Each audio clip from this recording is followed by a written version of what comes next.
Sim, uma filosofia da liberdade que mantém a intencionalidade da consciência e se recusa à redução.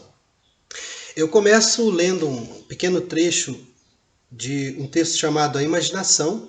Eu sugiro que vocês leiam também, tem nos Pensadores, naquele volume do Sartre. E tem um capítulo bem pequeno no final que se chama Rússia. E ali vocês terão uma ideia muito clara das razões pelas quais Sartre pensa que a redução fenomenológica seria uma maneira de inibir a liberdade, uma vez que ela não seria concreta, não seria partir do concreto total e chegar ao concreto absoluto.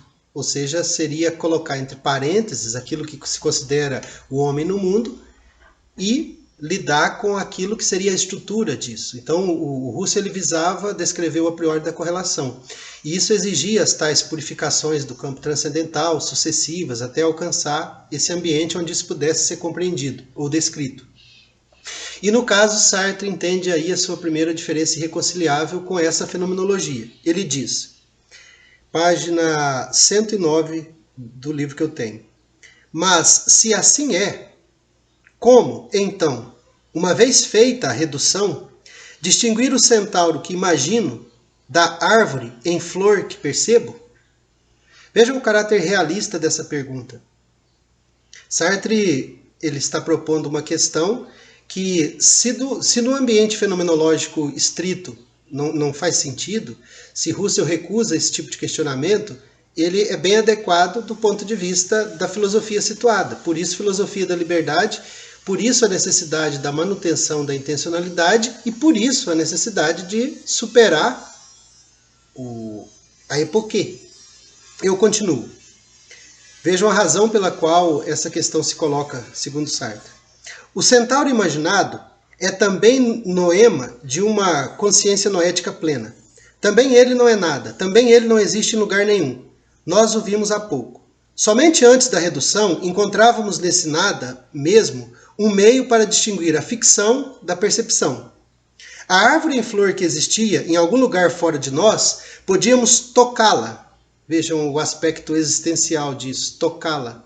E o Russell vai partir do princípio que o conhecimento mais superficial e menos válido que nós temos é esse empírico, essa possibilidade de tocar. Antes, com relação à árvore ainda, podíamos tocá-la, estreitá-la, virar-lhe as costas e depois, dando meia volta, reencontrá-la no mesmo lugar. O centauro, ao contrário, não estava em parte alguma, nem em mim nem fora de mim. Agora, a coisa, a árvore, foi posta entre parênteses. Não a conhecemos mais senão como noema de nossa percepção atual. E como tal, este noema é um irreal, assim como o centauro. Então essa é a razão mais profunda, ou seja, a manutenção da liberdade situada, pela qual Sartre se distancia da fenomenologia no sentido estrito e encaminha sua filosofia para uma proximidade muito maior com Heidegger. Eu não vou passar por esse momento, né? Deixemos o Heidegger para assuntos mais interessantes futuros, mas se a gente considerar a obra seguinte, A Imaginação, na sequência de produção do Sartre, nós vamos ter no imaginário não abandono, mas esse distanciamento, e é um distanciamento seletivo, repito, porque a intencionalidade permanece na filosofia do Sartre como esse fundamento epistemológico daquilo que é a ontologia, ou seja, assim como a consciência não coincide consigo, para si não coincide consigo, ele tem um nada que separa de si, etc. Quando a gente faz aquela passagem do ambiente existencial para o fenomenológico, lembrando que em Sartre essa passagem ela não exige mediação, né? As duas coisas são concomitantes e uma se realiza na outra, enfim.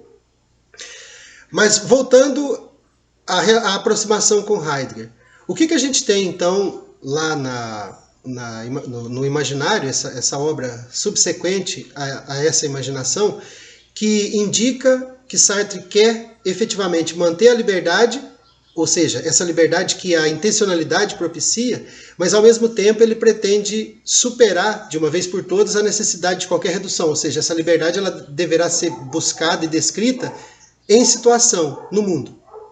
Isso leva de maneira imediata ao In der Welt sein do Heidegger, o ser no mundo.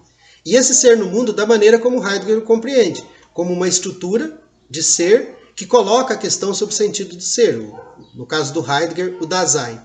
Mas por que a gente vê essa proximidade? De onde que a gente pode tirar dessa passagem de Sartre, pelo menos mantendo a intencionalidade, mas ao mesmo tempo se distanciando de Husserl e se apropriando da estrutura proposta pelo Heidegger? O Imaginário é um livro que você pode imaginá-lo dividido em 3 partes. As 2 primeiras partes, Sartre parece estar de fato à sombra daquilo que Husserl propôs. Ou seja, ele vai fazer a descrição fenomenológica da imagem, e é muito interessante porque Sartre mostra que toda imagem é a constituição de algo a partir de um análogo. E esse análogo, quanto mais empobrecido, mais a consciência intencional atua para produzir a imagem. Todavia, sempre, em qualquer circunstância de produção de imagem, haverá o análogo e a ação da consciência. Quando um diminui, o outro aumenta. Rapidamente, um parêntese, vale o exemplo. Quando eu tenho um contato, quanto mais próximo, por exemplo, o contato mais próximo que eu posso ter com a imagem de uma pessoa é percebê-la, viva em minha frente sendo. Mas existem outras maneiras, e essas outras maneiras são análogas. Então eu vejo uma foto, e essa foto é em tamanho natural, a pessoa, eu tenho mais facilidade de compreender, mas ainda assim eu tenho que fazer o preenchimento, se se trata de uma foto, de um outdoor, sei lá do que, eu tenho que fazer o preenchimento de trás e da profundidade.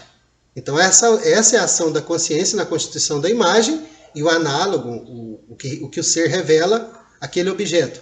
Esse objeto pode ser empobrecido, pode ser uma imagem, uma fotografia apenas, a pessoa pequenininha, eu tenho que colocá-la para ter a imagem dessa pessoa como grande, então a consciência atua novamente. Pode ser uma caricatura, empobreceu mais um pouco o análogo, porque a caricatura traz apenas os traços principais. No caso do Chaplin, o bigodinho, o chapéu de coco e a bengala, pronto, isso já é o Chaplin. O terno ajuda e depois... Mas isso é o análogo, então a caricatura empobrece mais um pouco. E Sartre analisa outras possibilidades, por exemplo, ver a sorte na borra do café, no fundo da xícara, ou abrir um animal vivo, um frango, não sei, e olhar as vísceras e ler a sorte ali. Então Sartre mostra essa necessidade do análogo sempre para constituir uma imagem. É a cruz na beira da estrada, é um análogo de alguém que morreu ali, das pessoas que gostam dessa pessoa, e a revelação de que ela era cristã, ou pelo menos se pensava como alguma relação com a cruz, com o Cristo. Então, nesse sentido, é bem interessante que Sartre faz esse percurso e mostra o que é certo nesse ambiente, na constituição da imagem, o que é o provável, e de repente aparece um momento em que ele fala de situação. E o que é essa situação? É a alternativa à epoquê fenomenológica. A epoquê fenomenológica constitui um ambiente transcendental de pureza onde a pesquisa sobre o a priori da correlação faz sentido. Mas Sartre já compreende esse a priori como sendo dado no mundo. É a estrutura mais fundamental da relação dessa liberdade, que a gente pode compreendê-la como consciência intencional, e o seu entorno, que pode ser também intencional, a consciência não está fechada em si, ela relaciona com outras consciências, e ao mesmo tempo ela se relaciona com aquilo que não é consciência. Ou seja, nós temos nesse ambiente existencial, já prenunciado, a relação que a gente vai ter descrita na ontologia, lá no Ser e o Nada, do que é o ser e o que é o nada.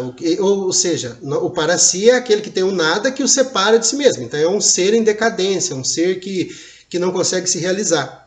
Se a gente pensar isso do ponto de vista existencial, é a própria consciência, que existe nesse movimento ininterrupto de intencionalidade, ou seja, ela é lançada ao mundo e ela é devolvida a si. Ela não consegue essa identificação plena. Por isso que é tão importante para Sartre manter a consciência pura, mas que essa consciência purificada possa estar situada nesse ambiente da situação, do ser no mundo.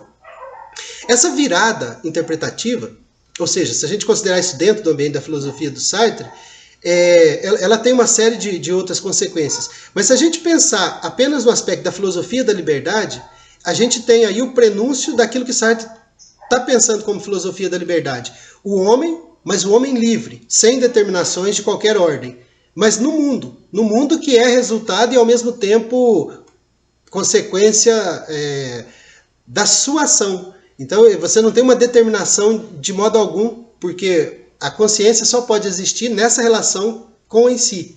A prova ontológica a qual eu já me referi. Nesse sentido, toda relação que o para si tem, ou vai ter, ele nasce dessa consciência intencional situada. mas não situada numa possibilidade de purificação em que eu coloco todo o estar aí adiante entre parênteses e lido com as estruturas que constituiriam esse mundo. Sartre pretende fazer isso, mas fazê-lo a partir do homem situado. Eu vou falar um pouco do Heidegger e aí a gente passa a essa diferença do Sartre com o Heidegger, mas efetivamente trata-se de uma ontologia fenomenológica, de uma fenomenologia que sofreu ao menos uma adaptação, que é essa adaptação por essa crivagem que faz o Heidegger quando passa pelo Dasein, pela situação. Mas ainda assim Sartre vai levar aquilo que ele achou importante do Husserl, que é a noção da intencionalidade. Por isso que lá a gente vai ter todo um trabalho pautado na consciência que gera a ilusão de que Sartre, de algum modo, seja cartesiano, o que é uma bobagem. Mas, enfim, concluindo, não é necessário e não é possível fazer a redução fenomenológica, porque isso lançaria Sartre num ambiente que ele não pretende estar e que ele acreditou, e vocês podem ver isso numa ideia fundamental da fenomenologia de Husserl, que ele acreditou ser superável justamente com a intencionalidade da consciência, desde que não fosse promovida a hipoquia fenomenológica.